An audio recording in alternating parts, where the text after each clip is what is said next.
Your thoughts are the magnetic power that bring everything you want to you. They literally magnetize everything you want to you, but it is your action that makes you open to receive. Now, with manifestation meets business, then, there is this overwhelming sense, and people will ask me all the time, what did you do? What was the how? My life and my business is an intuitive force. You are the intuitive force of your business. 95% of our manifestations are done behind our senses. Where did that come from? Source told me. Because if I believe that it's all observed, then I'm going to be looking for it all the time and I'm going to be like, where's my manifestation? I don't see it. But I don't believe that. I actually believe that 95% of it is happening behind the scenes. Do you know that what we actually see is what's not actually here? Don't be fooled. Do not be fooled. The ego is what will keep you small. It is what will keep you limited. It will keep you in fear. It will keep you in worry. It will keep you in doubt. But the more that you can allow that ego to go to the side and you can come from the greater spiritual perspective and awareness and let that ego not have as much of as much as a role in your life, it's always going to be there. And you can use it for good for sure. But the more you can let it not run the show and be like a supporting character, the more you will find your life will transform. Today, we're going to talk about business, about strategy, about the action piece. So law of attraction has the word action in it, right? And so Wallace D. Wattles in The Science of Getting Rich, he says, your thoughts are the magnetic power that bring everything you want to you. They literally magnetize everything you want to you, but it is your action that makes you open to receive. Okay, so this is where so many people, they change their vibration. They start to be more positive. They change the feeling of who they are, etc., etc. And then they get to this point where they're just about to take action. They're just about to do the thing and they don't. And it never comes all the way to and through you. It stays. You're keeping it at a distance. So this is where, the belief fused with the action is embodiment. I want us to understand that action piece is important, but I'm going to talk about how I manage the action.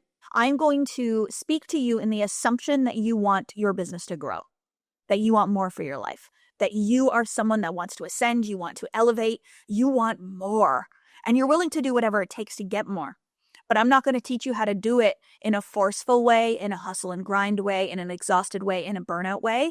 I'm going to teach you how to do it in an aligned way, in the effortless way. That's what this is about. So I'm going to teach you how I do that. When you do make those energetic shifts, those consciousness shifts, the identity shifts, you'll see a shift outside in your life as well. Now, with manifestation meets business, then, there is this overwhelming sense, and people will ask me all the time, what did you do? What was the how, right? It's like you want the step-by-step roadmap of what action did you take and in what order did you take it in, right? And everybody asks the questions of like, okay, so, how did you get your leads and how did you launch your business and what payment processor did you use and what strategy do you use to do this and that and what ways do you help move the algorithm? And it's this overwhelming feeling that there is a path that has to be taken. And that one path is the path that needs to be found. And so if you believe that there is a right way to do it, and you're trying to find that right way, and you're trying to find that one strategy, you're going to be searching and hunting for something that truly never even existed. Okay? So what I mean by that is we're here in the 3D physical world, and we desire something. And so that thing that we desire the most is here up in the fourth dimension. It's up in the imagination. It exists already. It's already playing out in some alternate reality. It's already the truth of who you are. It's already reality. You just don't believe in it.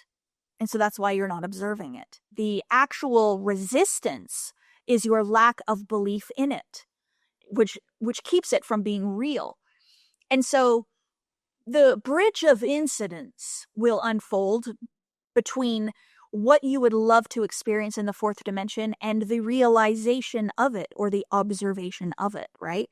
So I have this dream, this life that I want to live, this vision for my life. It exists, it's real, it's there, it's sitting there. And I want nothing more than to experience it, right? And I'm sitting here in the 3D world and I don't see it. What do I do? Right? What you do is you believe in the dream, you give that dream the focused attention, you fall in love with it, and you allow the bridge of incidents to unfold towards the realization. So, for example, I just mentioned how I have a new one-on-one coaching client that I'm going to be working with, right? And so the way in which I got introduced to her and the way in which we met, I could never have planned that. Like, there was no, okay, I'm going to talk to this person who's going to introduce me to this person, and then I'm going to do this and I'm going to do that. It was an introduction that led to another introduction, which led to a meeting, which then led me to her, right? And so the universe will align, and there is a whole bunch of stuff that's happening behind the scenes that you can't see. You can't observe. My most favorite example of this, and doesn't matter if you have had a child before, you've been pregnant before, it does not matter. So some people say, well, I've never been pregnant, so I don't know that. It does not matter. Our bodies will grow babies without us knowing all of the things that happen, without us consciously doing it. So I remember when I first got pregnant with Mason 13 years ago, she just turned 13, like wild. I didn't have to tell my body what to do. It just did it. There was a sequence of events that occur. This happens, and then this happens, and then this happens, and this happens. And our bodies will naturally do what it's needed to do in order for our babies to come out healthy, right? And so I look at it this way, is that there is a whole bunch of things happening out in the ether, out in the universe, that are helping to bring your dream into reality. You cannot see it. You will never observe it. You will never understand it, but you have to trust and know that it's happening. So there is a sequence of events. There is a bridge of incidents. The universe is aligning by your mere belief in the vision and the dream.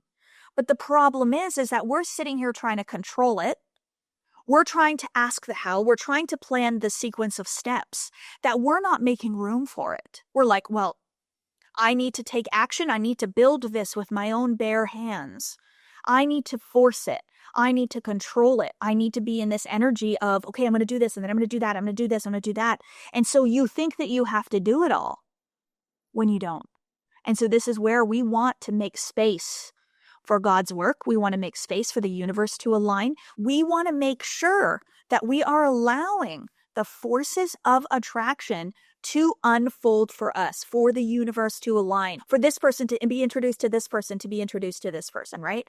So what I believe is happening, and how in my mind I understand this, is when I start to think from a new idea, and when I started to think from the KCB idea, I started to think from this elevated consciousness, this grander version of myself. The universe was like, yes, oh, okay, she's serious now. This is what she wants. These are the types of people she wants to be introduced to. These are the opportunities that she wants to see. This is the difference she wants to make in the world. The 3D world starts to shift to match what I'm thinking. And so the bridge of incidents starts to unfold. I truly believe then, when I started to think from KCB, that people started to meet who would have never met because of that. People started to find me that would have never found me before that, and I think just a beautiful example of how this works. So we can't then be trying to know the path. We can't be so tied to the how, because when we do that, we then try to control it. We grip it tightly. We don't touch it lightly. We grip it tightly. And so when you're gripping something tightly like this and you're holding on for dear life, you're attached and you're trying to control. And so the ultimate let, or the ultimate surrender, is for you to be okay with not knowing how to get there. Okay, knowing you're going to get there.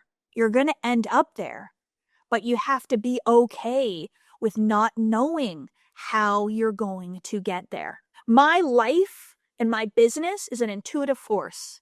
My dear friend Mark, I'm in his place right now. This is his condo in Toronto. He said this to me one day, and I thought it was so beautiful.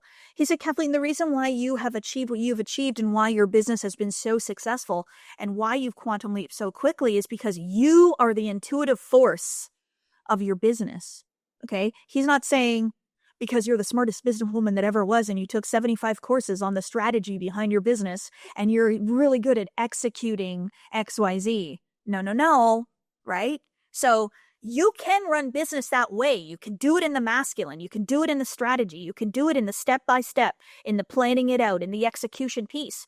But let me tell you, it is not going to be like this. It's not going to be like how my business is and how my life is and how massive, unconventional, unrealistic growth happens. It happens when you tap into your intuitive force. So our world has taught us in many, many ways that we need to know the path. I think about our GPS system in the car. I literally get into the car, I put in my GPS, and I just do whatever it tells me to do. Turn right, turn left, go here, go there. And then even when I make a wrong turn, it recalibrates and tells me then what to do next. So what have I learned through our GPS systems?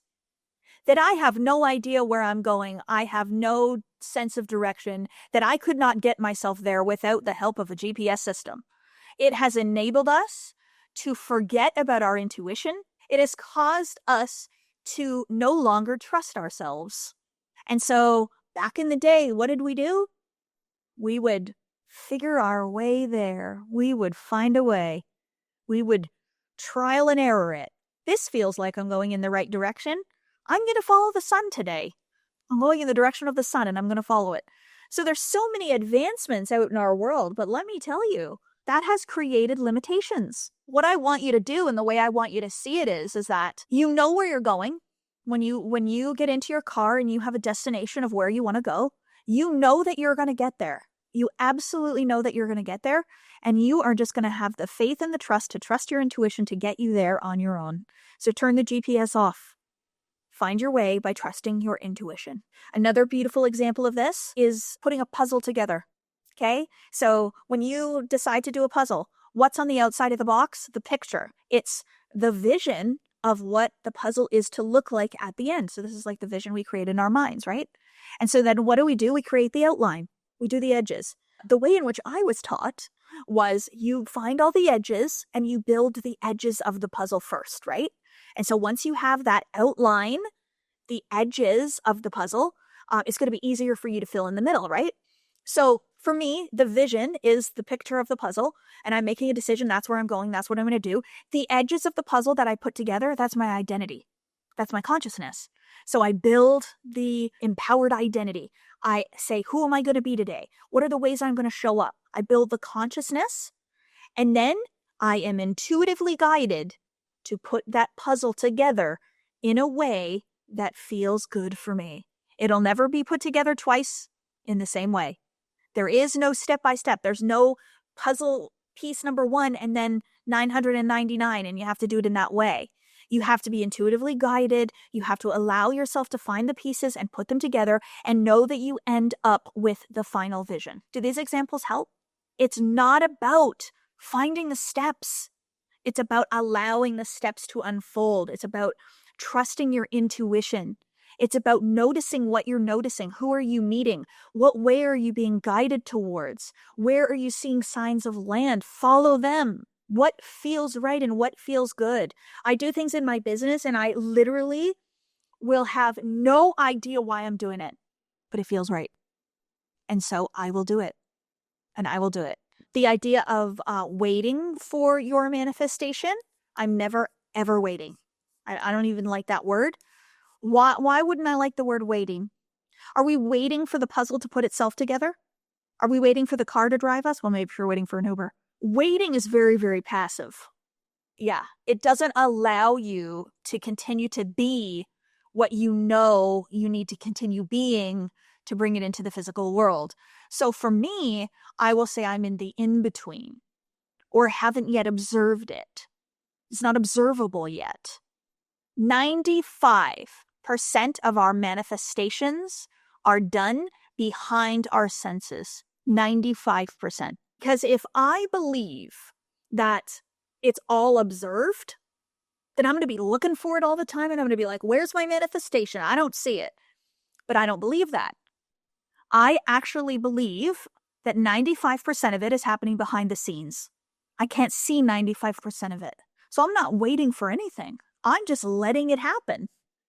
I'm letting it occur.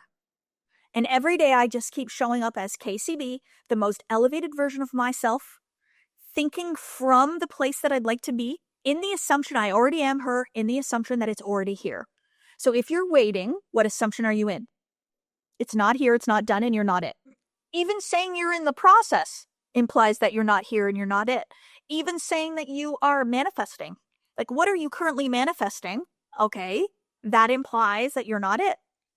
Everything is already manifested. That's why I named my podcast the Manifested Podcast. Am I KCB? Absolutely. Every day, in every single way. Do I have $1 billion in my bank account at this moment? Am I observing $1 billion in my bank account? No, that is not my observation. But am I her? Yes. Will I one day observe it? Yes. Am I questioning it? Absolutely not. It will be observed. Finished. No. Complete.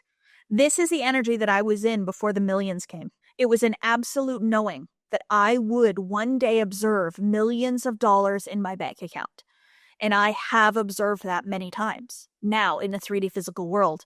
But before I observed it, there was no questioning it. There was no looking for it. There was no saying, I don't see it. The universe is aligning in behind the senses, which means you can't see it. It doesn't make any sense. So whatever you want to observe, you must believe in the observation of it first, even when you can't observe it. To be able to believe in something that you can't see is the most important part of manifestation. To believe in something that you can't see. Do you know that what we actually see is what's not actually here? Don't be fooled. Do not be fooled. If you only believe in the 5 colors of the world, then you are blind. There is sounds, sights, smells, feelings that we will never be able to observe. Our mind is our biggest limitation. Our mind doesn't know it all. It can't see it all, can't perceive it all. There's things outside of our own awareness that are occurring. And you just let them be. Just know that they're there. Let them work. Let it happen. And you will allow it to work for you. But if you are trying to control it, trying to see it, trying to make it real, trying to prove it to yourself, it will never be real. Like trying to explain and prove God, it's outside of our perception. It's greater than us. So I don't need to prove nothing. I just allow God to God. And I believe in it and have faith and trust. And that's it. Many years ago, like if I ever would have said, like somebody would have asked me like, so why did you make this decision in your business? I would have been like, oh, because, maybe, and I would try to rationalize. I was like, oh, God told me. And people just kind of look at you like, huh? You'd be like, yeah, God told me. Like, I've just been guided, and just to be okay with that is really beautiful. That's the intuitive force of your business. That's it, right?